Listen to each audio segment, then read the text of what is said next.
औज़ुबिल्लाहिमिनश्शैतानिर्रजीम बिस्मिल्लाहिर्रहमानिर्रहीम। अस्सलाम वालेकुम स्टूडेंट्स।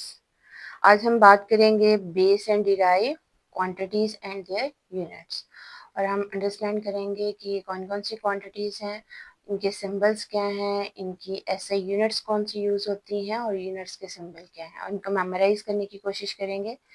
जैसे कि नाम से ज़ाहिर है कि बेस का मतलब ही क्या होता है, फाउंडेशन, बुनियाद, वो क्वांटिटीज जो कि और इससे पहले हम बात कर चुके हैं फिजिकल क्वांटिटीज, यानी वो क्वांटिटीज जिनको आप किसी इंस्ट्रूमेंट के साथ या टूल के साथ मेजर कर सकते हो।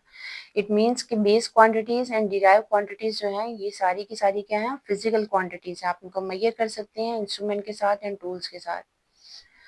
तो इनमें से हमने जो है वो कर दी हैं सॉर्ट आउट, कुछ बेस क्वांटिटीज़ हैं और कुछ क्या हैं, डिराइव क्वांटिटीज़। अपने लास्ट लेक्चर में हमने बेस क्वांटिटीज़ के नेम और सिंबल्स तो लर्न किए थे। आज हम बेस एंड डिराइव इकट्ठे करते हैं। बेस क्वांटिटीज़ क्या हैं, ऐसी फिजिकल क्वांटिटीज़ जो कि प्रोवाइड करती हैं base to all other physical quantities. ये फाउंडेशंस होती हैं बाकी फिजिकल क्वांटिटीज़ की। ये किसी भी क्वांटिटी से डिराइव नहीं होती, ये किसी भी क्वांटिटी के ऊपर डिपेंडेंट नहीं है। तो इंटरनेशनल सिस्टम ऑफ यूनिट्स ने जितनी भी फिजिकल क्वांटिटीज थी उनमें से जो सॉर्ट आउट की हैं कि बेस क्वांटिटीज कौन सी हैं, वो 7 बेस क्वांटिटीज हैं। यानी यूँ समझें कि there are only 7 base quantities. How many quantities, base quantities? These are the 7 base quantities. और इन बेस क्वांटिटीज के लिए जो यूनिट्स यूज होती है उनको हम नाम क्या देते हैं, बेस यूनिट्स। यानी वो क्वांटिटीज जो कि बेस क्वांटिटीज हैं उनको एक्सप्रेस करने के लिए जो यूनिट्स यूज होती हैं उनको हम नाम क्या देते हैं, बेस यूनिट्स। तो सिंपल अल्फाज में आप कैसे डिफाइन कर सकते हो base quantities? Such quantities that provide the foundation or that provide the base to all other physical quantities that are known as the base quantities and the units that is used to express the base quantities is known as the base unit. तो इस तरह से हम define कर सकते हैं base quantities. There are 7 base quantities and other than these 7 base quantities the other quantities will be the derived quantities. There are a lot of derived quantities, but there are only 7 base quantities. If you learn the 7 base quantities, then you can be able to sort out the base and derived quantities, because other than these 7 quantities, the all other quantities will be the derived quantities. तो जो 7 base quantities हैं वो कौन कौन सी हैं? Length है, mass है, time है, टेम्परेचर है, इलेक्ट्रिक करंट है, इंटेंसिटी ऑफ लाइट है एंड अमाउंट ऑफ सब्सटेंस है। ये 7 बेस क्वांटिटीज हैं। इन 7 बेस क्वांटिटीज की अगर हम लर्न कर लेते हैं नेम्स, तो हम इनके सिंबल्स, इनकी यूनिट्स बताने के भी काबिल हो जाते हैं। तो लेंथ किसी पे डिपेंडेंट नहीं है, ये बेस है। मैथ किसी पे डिपेंडेंट नहीं है, this is the base quantity. Time dependent नहीं है, ये बेस क्वांटिटी है, ये किसी भी और चीज़ से डिराइव नहीं होता। टेम्परेचर बेस क्वांटिटी है, इलेक्ट्रिक करंट बेस क्वांटिटी है, इंटेंसिटी ऑफ लाइट जिसको ल्यूमिनस इंटेंसिटी भी कहा जाता है ये भी बेस क्वांटिटी है एंड अमाउंट ऑफ सब्सटेंस भी क्या है, बेस क्वांटिटीज। अब जरा इनके सिंबल्स देखते हैं, लास्ट लेक्चर में भी लिखे थे, अब जरा टेबुलर फॉर्म में देखते हैं। लेंथ का सिंबल क्या यूज होता है, एल। मैथ के लिए सिंबल एम। टाइम के लिए सिंबल स्मॉल लेटर टी ही ज्यादातर केसेस में यूज होता है। टेम्परेचर के लिए हम कैपिटल टी यूज करते हैं। इलेक्ट्रिक करंट के लिए सिंबल आई यूज होता है। इंटेंसिटी ऑफ लाइट के लिए सिंबल एल यूज होता है। अमाउंट ऑफ सब्सटेंस के लिए सिंबल एन यूज होता है। ठीक है, ये फिजिक्स की जितनी भी बुक्स हैं जहाँ लेंथ होगा आप उसको स्मॉल एल से रिप्रेजेंट कर सकते हैं, मैथ्स को स्मॉल एम से। अगर कोई बड़े प्लैनेट्स की मैथ्स है उसको कैपिटल एम से भी रिप्रेजेंट कर लिया जाता है, कोई इतना इशू नहीं है। टाइम को स्मॉल टी से, टेम्परेचर को कैपिटल टी से, इलेक्ट्रिक करंट को आई से रिप्रेजेंट किया जाता है, इंटेंसिटी ऑफ लाइट को एल से रिप्रेजेंट किया जाता है एंड अमाउंट ऑफ सब्सटेंस को एन से रिप्रेजेंट किया जाता है। अब इनकी 7 बेस क्वांटिटीज के जो यूनिट्स हैं, यानी इन क्वांटिटीज को एक्सप्रेस करने के लिए जो ऐसे यूनिट्स हैं उनको हम नाम देते हैं बेस यूनिट्स। तो लेंथ के लिए बहुत सारे यूनिट्स यूज होते हैं, लेकिन इंटरनेशनल सिस्टम ऑफ यूनिट में जो एक्सेप्टेबल यूनिट है, जो कि जिस फॉर्म में हम ये डाटा जो है इंटरनेशनली एक्सचेंज करते हैं, वर्ल्ड वाइड एक्सचेंज करते हैं, तो वहाँ पे यूनिट कौन सा एक्सेप्टेबल होगा, दैट इज मीटर।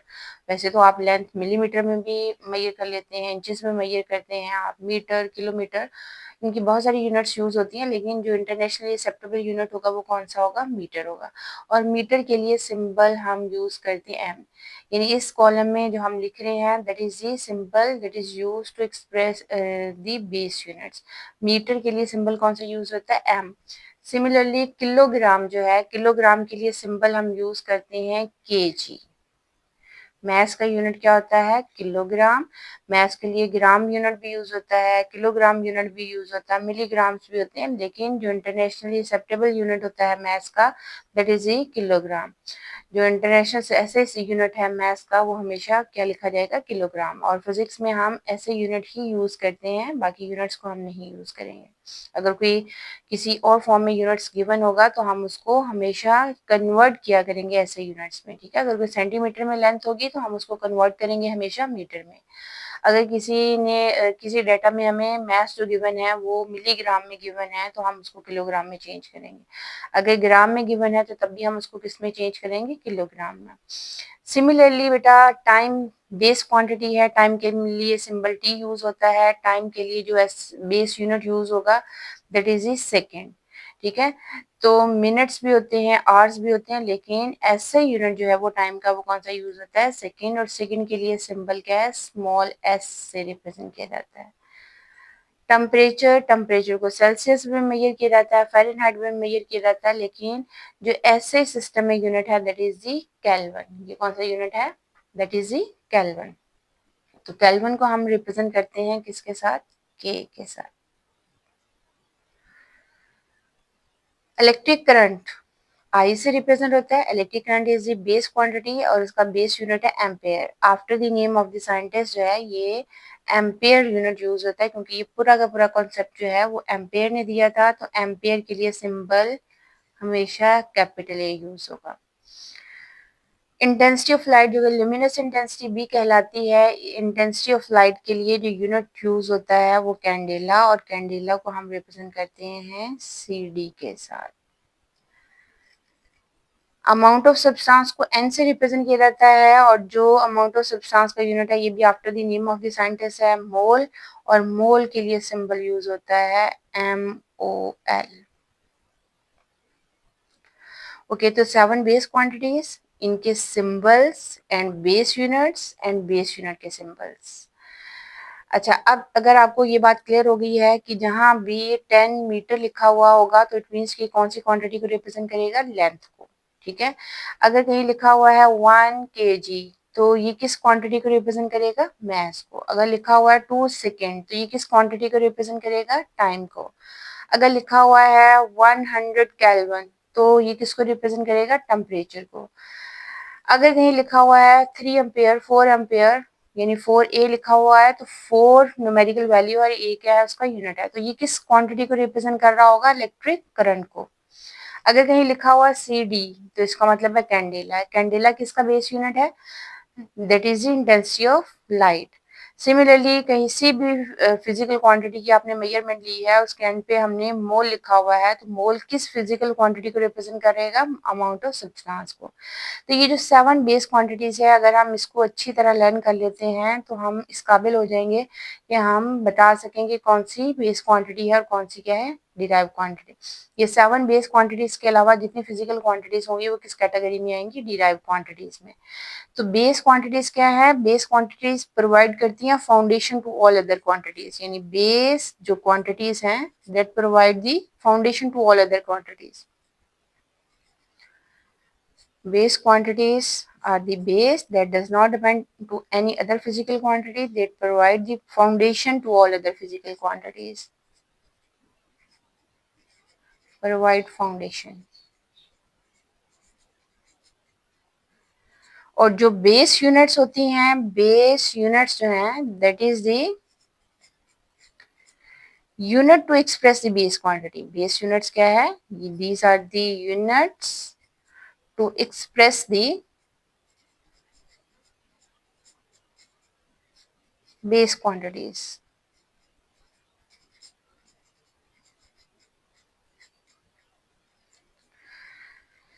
तो बेस क्वांटिटीज को अगर हमने डिफाइन करना है तो हम कहेंगे such physical quantities that provide the base that provide the foundation to all other physical quantities are called the base quantities. और अगर हम बेस यूनिट्स को डिस्क्राइब करेंगे या उसकी डेफिनेशन लिखेंगे तो हम बेस यूनिट को डिफाइन कर सकते हैं such units that is used to express the base quantities, यानी such units that is used to express the base quantities is known as the base units. अच्छा, अब एग्जाम्पल हम अगर लिखते हैं, फॉर एग्जाम्पल ये सारी आप इसमें से एग्जाम्पल दे सकते हो। अगर मैंने लिखा 10 मीटर, तो ये कौन सी बेस क्वांटिटी होगी? लेंथ। अच्छा, अगर मैंने लिखा है 5 एम्पियर, तो इसका मतलब है ये किस फिजिकल क्वांटिटी को रिप्रेजेंट करेगा? इलेक्ट्रिक करंट को। अगर मैंने लिखा 100 केल्विन या 200 केल्विन या 300 केल्विन, तो ये किसको रिप्रेजेंट करेगा? टेम्परेचर को। अगर मैंने लिखा है 100 सेकेंड, 20 सेकेंड, 60 सेकेंड, तो ये किस बेस क्वांटिटी को रिप्रेजेंट करेगा? टाइम को। तो इस तरह से हम अपने फिजिक्स की बुक में बेस क्वांटिटीज, उनके सिंबल्स एंड बेस यूनिट्स का आपको पता होना चाहिए, क्योंकि हमने जब न्यूमेरिकल सॉल्व करने हैं तो हम पूरे पूरे वर्ड्स लिखने के बजाय उनके सिंबल से रिप्रेजेंट कर सकते हैं। कहीं भी डाटा में हमें ये लिखा हुआ गया है कि लेंथ इज दी 70 मीटर, तो हम बजाय इसके कि पूरा लेंथ लिखिए, हम L will be equal to 70 metre लिख सकते हैं। तो हमें फौरन पता चल जाता है एल जो है वो लेंथ को रिप्रेजेंट कर रहा है, 70 जो है उसकी न्यूमेरिकल वैल्यू जो कि मेजर कर ली हुई है, और एम किसको शो कर रहा है? मीटर को शो कर रहा है। अगर हमने जो है किसी भी क्वांटिटी का मास मेजर किया हुआ है, तो मेजर करने के बाद अगर आपके पास डाटा आ जाता है 20 kg, तो 20 क्या होगी इसकी न्यूमेरिकल वैल्यू, और kg क्या होगा? यूनिट होगा। और फिर हम बता सकते हैं कि ये कौन सी बेस क्वांटिटी को रिप्रेजेंट कर रहा है, that is the mass. Clear है? तो ये 7 बेस क्वांटिटीज के अगर आपको नेम याद हो गए हैं, length, mass, time, temperature, electric current, intensity of light and amount of substance. Length का यूनिट क्या होता है? मीटर। मास का यूनिट क्या है? किलोग्राम। टाइम का यूनिट क्या है? सेकेंड। टेम्परेचर का यूनिट क्या है? केल्विन। इलेक्ट्रिक करंट का यूनिट क्या है? एम्पेयर। इंटेंसिटी ऑफ लाइट का यूनिट क्या है? कैंडेला। मोल जो है वो किस क्वांटिटी का यूनिट है? अमाउंट ऑफ सब्सटेंस का। यहाँ से बहुत सारे एमसीक्यूज बन सकते हैं। फॉर एग्जांपल, अगर कोई एमसीक्यू ये बना देता है A is the symbol that is used to express the which base unit, तो फौरन पता होना चाहिए A जो है वो एम्पेयर को रिप्रेजेंट करता है, और ये किस बेस क्वांटिटी का यूनिट है? That is electric current. अगर कहीं लिखा हुआ आ जाए कि symbol use to express the temperature, तो फौरन आपको पता होना चाहिए कि कैपिटल T जो है वो टेम्परेचर को रिप्रेजेंट करने का यूनिट है। टाइम के लिए स्मॉल टी यूज होता है। तो ये सिंबल से भी एमसीक्यू बनाए जा सकते हैं, इनकी यूनिट से भी एमसीक्यू बनाए जा सकते हैं, और इनके सिंबल से भी एमसीक्यू बन सकते हैं।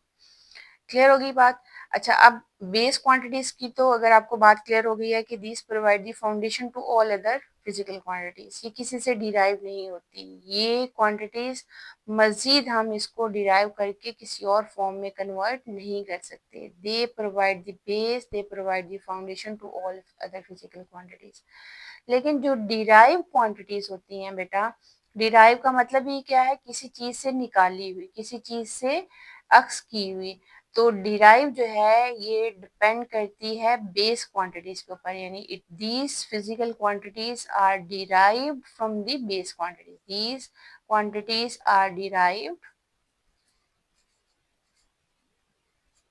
From base quantities. Base quantities. और जो बेस यूनिट्स जो डिराइव यूनिट्स होते हैं, तो इनके यूनिट्स को हम डिफाइन कर लेते हैं कि derive units are used to express are used to express derived quantities।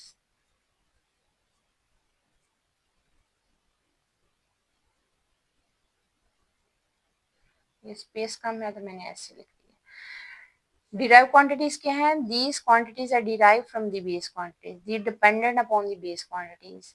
ये हमने बेस क्वांटिटी से निकाली जाती हैं, और ये टोटली डिपेंड करती हैं बेस क्वांटिटीज के ऊपर। और जो डिराइव क्वांटिटीज के लिए यूनिट्स यूज होती हैं उसको हम नाम क्या दे देते हैं, derive units. Such units that is used to express the derive quantities are known as the derive units. इस तरह से हम इसकी डेफिनेशन लिख सकते हैं. अब लॉट ऑफ हमारे पास डिराइव क्वांटिटीज हैं, लेकिन इसमें से फ्यू आपकी बुक में दी हुई हैं. हम अभी इनको ही डिस्कस करेंगे, लेकिन जैसे ही आप पूरी बुक कंप्लीट कर लोगे तो आप लोगों को पता चल जाएगा कि कौन सी डिराइव क्वांटिटीज हैं और कौन सी बेस क्वांटिटीज हैं, और बहुत सारी एग्जांपल्स देने के आप काबिल हो जाओगे. चलिए, अगर हम बात करते हैं कि आपकी बुक में ये 7 बेस क्वांटिटी डिराइव क्वांटिटीज हैं और 7 बेस क्वांटिटीज के नेम लिखे हुए हैं, जस्ट आप लोगों को लर्न कराने के लिए. बेस क्वांटिटीज तो हैं ही 7, लेकिन डिराइव क्वांटिटीज बहुत सारी हैं, जिसमें से फ्यू आपकी बुक में दी हुई हैं. इनको जरा याद करते हैं. एरिया डिराइव क्वांटिटी है, वॉल्यूम डिराइव क्वांटिटी है, स्पीड डिराइव क्वांटिटी है, फोर्स डिराइव क्वांटिटी है, pressure, electric charge, plane angle, work, energy, torque, ये सारी की सारी कौन सी क्वांटिटीज हैं, डिराइव क्वांटिटी. बेतहाशा है. अब इसमें से फ्यू एग्जांपल्स के तौर पे हम लेते हैं. एरिया डिराइव क्वांटिटी है, और एरिया डिपेंड करता है किसके ऊपर, बेस क्वांटिटी के ऊपर. और एरिया का वैसे ही देख लें कि एरिया किसके इक्वल होता है, एरिया इज इक्वल टू, अगर आप इसका फॉर्मूला लिखते हैं, छोटी क्लासेस से बच्चों को पढ़ा दिया जाता है, area is equal to length multiply by width. Length multiply by width. अच्छा, लेंथ और विड्थ ये दोनों ही बेसिकली दो जगह का डिस्टेंस होता है. तो एरिया के लिए सिंबल ए यूज होता है, लेंथ के लिए एल यूज कर लेते हैं, विड्थ के लिए अगर हम डब्ल्यू यूज करते हैं, तो विड्थ भी बेसिकली लेंथ ही होती है. तो अगर हम इसका यूनिट डिराइव करेंगे, what will be the unit of area, तो लेंथ का यूनिट भी मीटर होता है और विड्थ का यूनिट भी मीटर होगा. तो मीटर और मीटर मल्टीप्लाई होके क्या हो जाएगा, मीटर स्क्वायर. तो एरिया के लिए सिंबल हम क्या लिख देंगे, ए, और एरिया डिराइव क्वांटिटी है और इसका डिराइव यूनिट क्या है, मीटर स्क्वायर. तो वर्डिंग में मैंने ऐसे लिख दिया है मीटर स्क्वायर, और इसी मीटर स्क्वायर का सिंबल जो होगा वो मीटर स्क्वायर एम स्क्वायर लिखा जाएगा. क्लियर. तो एरिया जो है वो डिराइव क्वांटिटी है, किस बेस क्वांटिटी के ऊपर डिपेंडेंट है, लेंथ के ऊपर डिपेंडेंट है, और इसका यूनिट क्या है, मीटर स्क्वायर. सिमिलरली अगर हम बात करते हैं next derive unit that is the volume. तो वॉल्यूम के लिए क्या फॉर्मूला यूज होता है, volume is equal to length multiply by width multiply by height. Volume के लिए सिंबल V यूज होता है, लेंथ के लिए L यूज कर लेते हैं, विड्थ के लिए W यूज कर लेते हैं, और हाइट के लिए H यूज कर लेते हैं. लेंथ, विड्थ और हाइट ये क्या है, डिस्टेंस बिटवीन 2 पॉइंट्स. तो ये हमेशा मीटर में मेजर होगा. तो अगर हम वॉल्यूम का यूनिट डिस्क्राइब करेंगे, what will be the unit of volume, तो लेंथ का यूनिट भी मीटर है, विड्थ का यूनिट भी क्या है, मीटर, हाइट का यूनिट भी क्या है, मीटर. मीटर मल्टीप्लाई पे मीटर, ये आपको क्या दे देगा, तीनों मल्टीप्लाई होके क्यूबिक मीटर, एम क्यूब. तो वॉल्यूम के लिए सिंबल वी, और वॉल्यूम का जो यूनिट होता है वो क्यूबिक मीटर M3 लिखा जाएगा. सिमिलरली जो स्पीड होता है बेटा, स्पीड के लिए हम यूज करते हैं speed is equal to distance divided by, ये हमने पहली फॉर्मूला लिख के डिराइव कर दिया है, सेकेंड वाला. और थर्ड जो है वो हमारे पास स्पीड है. स्पीड किसके इक्वल होता है, speed is equal to distance divided by time. यानी जब भी हम स्पीड को डिफाइन करते हैं तो एक ऑब्जेक्ट ने कितना डिस्टेंस कवर किया है कितने टाइम ड्यूरेशन में, तो इसका मतलब क्या है कि स्पीड डिराइव क्वांटिटी है. ये किन दो बेस क्वांटिटी के ऊपर डिपेंड कर रही है, डिस्टेंस. डिस्टेंस का मतलब भी क्या होता है, लेंथ. और टाइम जो है ये भी बेस क्वांटिटी है, डिस्टेंस एंड टाइम के ऊपर डिपेंड कर रही है. तो हम स्पीड के लिए सिंबल v लिखते हैं, डिस्टेंस के लिए सिंबल हमेशा s यूज होता है, टाइम के लिए t यूज होता है. अब इसका जब हम यूनिट डिस्क्राइब करते हैं, what will be the unit of the speed, distance के लिए यूनिट मीटर, टाइम के लिए यूनिट क्या है, सेकेंड. तो हम इसको लिख सकते हैं metre per second is the unit of the speed. तो स्पीड के लिए सिंबल स्मॉल v, और इसका यूनिट क्या है, मीटर पर सेकेंड. तो हम इसको ms-1 लिख सकते हैं. ठीक है, ये सेकेंड ऊपर जाएगा तो ms-1. सिमिलरली फोर्स का कॉन्सेप्ट सारे का सारा आइजक न्यूटन ने दिया था. तो after the name of the scientist जो है इसका यूनिट क्या होता है, न्यूटन. कैपिटल एन से नहीं लिखा, एन जो है वो स्मॉल लेटर यूज किया जाएगा यहाँ पे पूरा वर्ड लिखने के लिए, लेकिन जो सिंबल यूज होता है वो एन यूज होता है. फोर्स के लिए सिंबल एफ यूज होगा। ठीक है, इसका भी हम डिराइव कर लेते हैं आगे चैप्टर में जब हम पढ़ेंगे फोर्स का कॉन्सेप्ट, तो फोर्स का बाकायदा फॉर्मूला पढ़ाया जाएगा आपको, उसका यूनिट कैसे डिराइव हुआ है वो सारा बताया जाएगा। अभी के लिए सिर्फ आप सिंबल्स एंड उसके यूनिट्स याद कर लीजिए। फोर्स के लिए सिंबल क्या है एफ और फोर्स का यूनिट क्या है न्यूटन। प्रेशर के लिए सिंबल क्या है कैपिटल पी हम यूज करते हैं, ये भी क्योंकि कॉन्सेप्ट जो है वो ब्लेस पास्कल ने दिया था, तो ये after the name of the scientist इसका यूनिट क्या है पास्कल, और पास्कल के लिए सिंबल पी ए हम यूज करते हैं। इलेक्ट्रिक चार्ज का पूरा कॉन्सेप्ट जो है वो कूलम ने दिया था।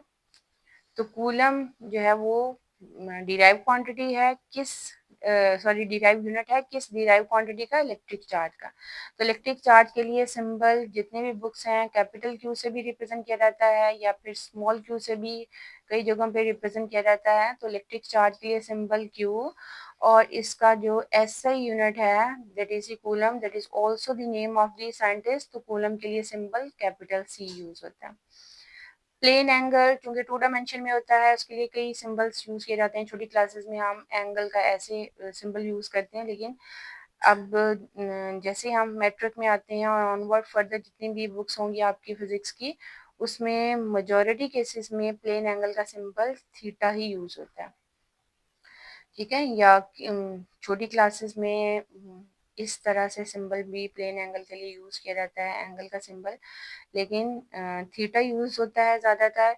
और ये ग्रीक लेटर सिंबल है, प्लेन एंगल के लिए यूज होता है। कुछ जगहों पे अल्फा से भी रिप्रेजेंट किया जाता है, लेकिन ज़्यादातर केसेस में जो है वो प्लेन एंगल का सिंबल ये हम थीटा यूज करते हैं। ठीक है, इसको प्रोनाउंस क्या करना है थीटा। ये इस तरह से सिंबल जो होता है उसको क्या प्रोनाउंस करना है थीटा। ग्रीक वर्ड है क्योंकि Romans and Greeks are called the fathers of the scientist. जितनी भी जो साइंटिफिक नॉलेज की बुनियाद थी वो ऑलमोस्ट ग्रीक्स एंड रोमन्स ने रखी थी। तो इस वजह से जो सिंबल्स हैं बहुत सारे सिंबल्स अभी तक ऐसे हैं जो कि ग्रीक लैंग्वेज में है और हम उसको ऐसे ही प्रोनाउंस करते हैं, इसको थीटा आपने प्रोनाउंस करना है। तो इसका जो यूनिट यूज होता है वो रेडियन। तो रेडियन जो है वो उसके लिए RAD, ये सिंबल्स हम यूज करते हैं डिराइव क्वांटिटीज के लिए। तो 7 अगर डिराइव क्वांटिटीज के नेम आपने एग्जांपल्स लिखनी है, वो आपको क्वेश्चन दे देता है right the names of derive quantities any 7 any 5 या एनी 4। तो आप इसमें से एग्जांपल्स लिख सकते हो area, volume, speed, force, pressure, electric charge, plane angle. तो सिंबल्स भी जरूर साथ लिखा करें। एरिया के लिए सिंबल ए, वॉल्यूम के लिए सिंबल वी, स्पीड के लिए स्मॉल वी यूज होता है। कैपिटल लेटर एफ जो है वो फोर्स को रिप्रेजेंट करेगा। जो प्रेशर है उसके लिए कैपिटल पी लेटर यूज होता है। इलेक्ट्रिक चार्ज के लिए क्यू यूज होता है। प्लेन एंगल के लिए थीटा। अच्छा, अब एरिया का यूनिट क्या है मीटर स्क्वायर। मीटर स्क्वायर के लिए सिंबल एम स्क्वायर। वॉल्यूम के लिए सिंबल क्यूबिक मीटर, वॉल्यूम के लिए सिंबल वी है और इसका जो डिराइव यूनिट है वो दैट इज क्यूबिक मीटर और उसके लिए सिंबल M3 यूज होगा। क्यूबिक मीटर्स को पढ़ा जाएगा। स्पीड के लिए सिंबल स्मॉल वी है। स्पीड का फॉर्मूला मैंने यहाँ आपके लिए लिख भी दिया है, डिस्टेंस डिवाइडेड बाय टाइम होता है। और जो स्पीड के लिए यूनिट यूज होगा that is metre per second. ऐसे unit of speed is metre per second. Force F से रिप्रेजेंट होती है। फोर्स का unit newton after the name of the scientist, इसको कैपिटल एन से रिप्रेजेंट किया जाएगा। प्रेशर डिराइव क्वांटिटी है। प्रेशर के लिए सिंबल पी एंड प्रेशर का जो यूनिट ऐसे यूनिट यूज होता है दैट इज पास्कल। पास्कल के लिए सिंबल क्या है PA। इलेक्ट्रिक चार्ज के लिए सिंबल Q यूज होता है और इलेक्ट्रिक चार्ज का जो यूनिट है that is coulomb after the name of the scientist this is also. And और जो कूलम है उसके लिए सिंबल कौन सा यूज होगा C। प्लेन एंगल थीटा से रिप्रेजेंट होता है और प्लेन एंगल के लिए जो यूनिट है that is radian. Radian is the derived unit of which quantity? Plane angle. Coulomb is the derived unit of which quantity? Electric charge. Pascal is the derived unit of which quantity? That is the pressure. फौरन answer आना चाहिए आपको। Newton is the SI unit of which derived quantity? फौरन answer दें force. Meter per second is the unit of which derived quantity? That is the speed. Cubic meter is the unit of which derived quantity? That is the volume. And meter square is the unit of which derived quantity? That is the area. फौरन आपको पता होना चाहिए ये metre square लिखा हुआ है it means कि ये एरिया को रिप्रेजेंट करेगा। क्यूबिक मीटर है तो ये वॉल्यूम का यूनिट होता है। मीटर पर सेकेंड स्पीड का यूनिट है। न्यूटन जो है वो फोर्स का यूनिट होता है, पास्कल प्रेशर का यूनिट होता है, कूलम इलेक्ट्रिक चार्ज का यूनिट है, एंड प्लेन एंगल रेडियन का यूनिट क्या होता है, रेडियन। प्लेन एंगल थीटा से रिप्रेजेंट होता है, उसका यूनिट क्या है, रेडियन। इस तरह से बेटा हम जो है वो base and derive quantities and base and derive units को डिस्क्राइब करते हैं। आई थिंक आपको ये पूरे का पूरा जो है वो लेक्चर समझ आ गया होगा। हम सबके यूनिट्स जो हैं वो उनके फॉर्मूला से ही डिराइव कर रहे होते हैं। तो ये जो डिराइव क्वांटिटीज है ये डिपेंड करती हैं बेस क्वांटिटीज के ऊपर, ये लेकिन बेस क्वांटिटीज किसी पे डिपेंडेंट नहीं है। ठीक है, तो डिराइव क्वांटिटीज के नाम से ही रिप्रेजेंट है, these are derive from the base quantities, these are dependent upon the base quantities, but base quantities, these are the fundamental quantities, they provide the foundation to all other physical quantities, and they can never be derived, they can never be derived to any other physical quantities. The units that is used to express the base quantities is known as the base units, and the unit that is used to express the derived quantities is known as the derived unit. तो उम्मीद है कि आपको ये बात clear हो गई होगी। आपकी बुक में भी ये जो है पूरे का पूरा जो है टॉपिक वो टेबुलर फॉर्म में अगर हम लर्न करते हैं तो आप इस काबिल हो जाते हो कि आप जो है इन सारी चीज़ों को एक्सप्लेन कर सको। ये टेबल आपकी बुक में दिया हुआ है पेज नंबर 8 पे, और डिराइव क्वांटिटीज का जो टेबल दिया हुआ है यूनिट पेज नंबर 9 पे है। यहाँ से आप कंप्लीट जो है वो इनकी एग्जाम्पल्स बता सकते हो। तो यहाँ से हम इसकी डेफिनेशन भी लिख सकते हैं, और बाकायदा ये डिटेल दी हुई है। International committee on the weights and measures 1961 recommended the unit of the system consist of 7 base units known as the international system of units. यानी ये इंटरनेशनल सिस्टम ऑफ यूनिट की बात कर दी, ये मैंने अपने पिछले प्रीवियस लेक्चर में बात की थी, और उसी के साथ जो इन्होंने टॉपिक पीछे दिया हुआ था ना वो base quantities and base derive units का दिया हुआ था यहाँ पे, base and derive physical quantities. लेकिन चूंकि ये बेस यूनिट्स के साथ ही रिलेट कर रहा था, बेस एंड डिराइव यूनिट्स के साथ, तो फिर मैंने ये टेबुलर फॉर्म में base quantities and base units, derive quantities and derive units की कंप्लीट डिस्क्रिप्शन दे दी हुई है। यहाँ पे एक छोटा सा क्विज है, ये एग्जाम्पल्स भी दी हुई है, एरिया की एग्जाम्पल है, स्पीड की एग्जाम्पल दी हुई है, अब बहुत सारी एग्जाम्पल्स देने के काबिल हो जाएगा। क्विज दिया हुआ है, right the unit of the charge in terms of base and unit ampere and second. ठीक है, तो वो कह रहा है कि चार्ज का यूनिट जो है वो आपने in terms of base unit लिखना है, यानी एम्पियर एंड सेकेंड की फॉर्म में। ये हम फॉर्मूला से डिराइव कर लेते हैं, express unit of pressure pascal in some other units. तो ये क्विज जो है ये फौरन हम सॉल्व कर सकते हैं। ये छोटा सा क्विज है, क्योंकि इसी टॉपिक के साथ रिलेट कर रहा है तो हम इसको कवर कर लेते हैं। अभी मैंने आपको एरिया और वॉल्यूम का जो है वो डिस्क्राइब कर दिया है, स्पीड का भी डिस्क्राइब कर दिया। अब उसने चूंकि क्विज में दिया हुआ है हमें कि क्विज ये पेज नंबर 9 के ऊपर है, quiz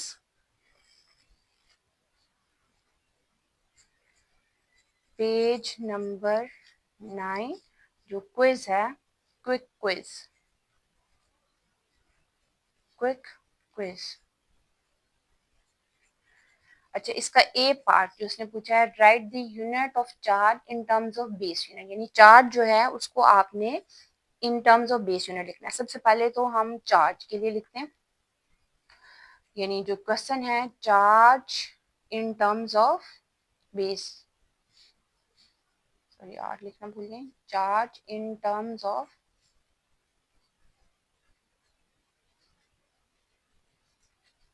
base units.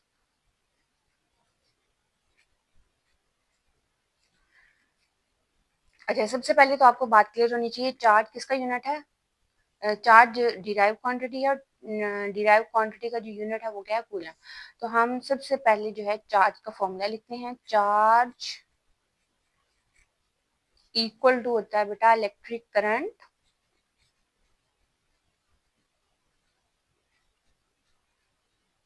Multiply by time.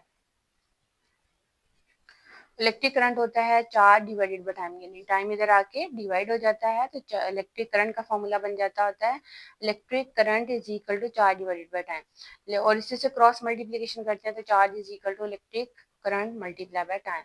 तो चार्ज के लिए सिंबल क्यू, इलेक्ट्रिक करंट के लिए सिंबल आई, और टाइम के लिए सिंबल क्या होता है, टी यूज होता है। अब हम इसका यूनिट डिस्क्राइब करते हैं, what will be the unit of the charge. अभी आपको प्रीवियस जो है वो टेबुलर फॉर्म में बताया है कि चार्ज का यूनिट क्या होता है, कूलम, क्या है, कूलम।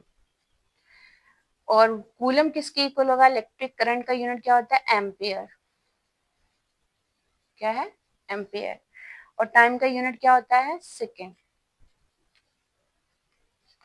ये स्मॉल ए से रिप्रेजेंट कर लें, क्योंकि कैपिटल ए से लिखेंगे ना तो वो साइंटिस्ट का नेम बन जाता है। तो कूलम के लिए सिंबल सी, एम्पियर के लिए ए, और सेकेंड के लिए एस। तो 1 coulomb is equal two ampere second. तो इस तरह से हमने कूलम को यानी चार्ज के यूनिट को हमने बेस यूनिट्स में जो है वो कन्वर्ट करके लिख दिया। अब इसी के बी पार्ट में वो कह रहा है express unit of pressure pascal in terms of other units, यानी पास्कल जो है वो प्रेशर का यूनिट है और हमने उसको बेस यूनिट में कन्वर्ट करके लिखना है। तो सबसे पहले हम प्रेशर का लिख लेते हैं, पास्कल को हमने इन टर्म्स ऑफ बेस यूनिट लिखना है। तो क्वेश्चन हमारे पास ये है, express the unit of pressure pascal, pascal in terms of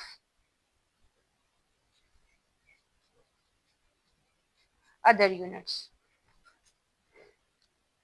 या बेस यूनिट्स कह लें, बेस और अदर यूनिट्स। अच्छा, सबसे पहले तो हम लिख लेते हैं प्रेशर का फॉर्मूला। प्रेशर किसके इक्वल होता है? प्रेशर होता है force acting on the unit surface area. ठीक है, तो प्रेशर जो है वो फोर्स पर यूनिट एरिया के इक्वल होता है। प्रेशर के लिए सिंबल पी, फोर्स के लिए सिंबल एफ और एरिया के लिए सिंबल क्या होता है? ए। अब यहीं से हम बता देते हैं कि जो प्रेशर है, प्रेशर का पूरा कंसेप्ट जो है ब्लेस पास्कल ने दिया था। तो after the name of the scientist जो प्रेशर का यूनिट क्या होता है? Pascal. Pascal is equal to, force का यूनिट क्या है? न्यूटन, और एरिया का यूनिट क्या है? Metre square.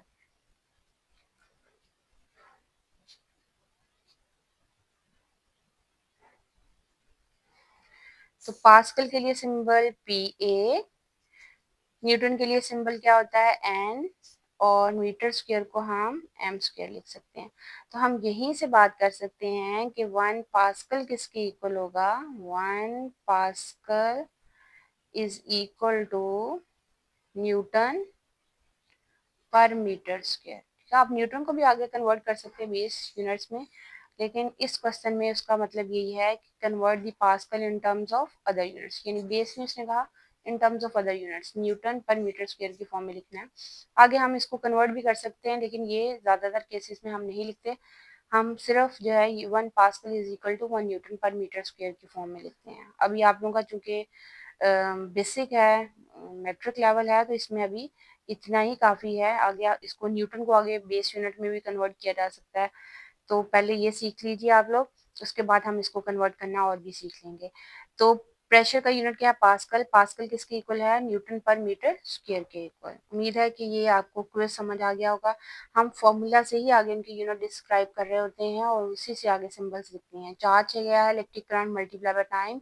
चार्ज का सिंबल क्यू, इलेक्ट्रिक करंट का सिंबल आई, टाइम का सिंबल क्या है? टी, और चार्ज का यूनिट क्या होता है? कूलम। करंट का यूनिट क्या है? एम्पियर, और टाइम का यूनिट क्या है? सेकेंड। तो कूलम को सी से रिप्रेजेंट करेंगे, एम्पियर को ए के साथ और सेकेंड को एस के साथ। 1 coulomb is equal two ampere second. तो अब इसी तरह उसने बी पार्ट में पास्कल को in terms of other units कहा है, तो हम प्रेशर का फॉर्मूला लिख लेते हैं। Pressure is equal to force per unit area. Pressure का सिंबल पी है, फोर्स का सिंबल एफ है, और एरिया का क्या है? ए है। तो यहाँ से हम बात कर सकते हैं कि pressure is equal to force per unit area, और प्रेशर का जो यूनिट होता है पास्कल, फोर्स का यूनिट क्या है? न्यूटन, और एरिया का यूनिट क्या है? Metre square. तो हम यहाँ से प्रेशर का यूनिट लिख सकते हैं पास्कल को in terms of other units. तो 1 pascal is equal to 1 newton per metre square भी लिखा जाता है। ये छोटा सा क्विज था जो आपकी बुक में, तो ये चूंकि इसी टॉपिक से रिलेटेड था, मैंने आपको कवर करवा दिया है। इंशाल्लाह हम अपने नेक्स्ट लेक्चर में प्रीफिक्सेस की बात करेंगे। उम्मीद है कि आपको base quantities and base units clear हो गया होगा। ओके, नेक्स्ट लेक्चर में हाजिर होंगे। अल्लाह हाफिज, टेक केयर।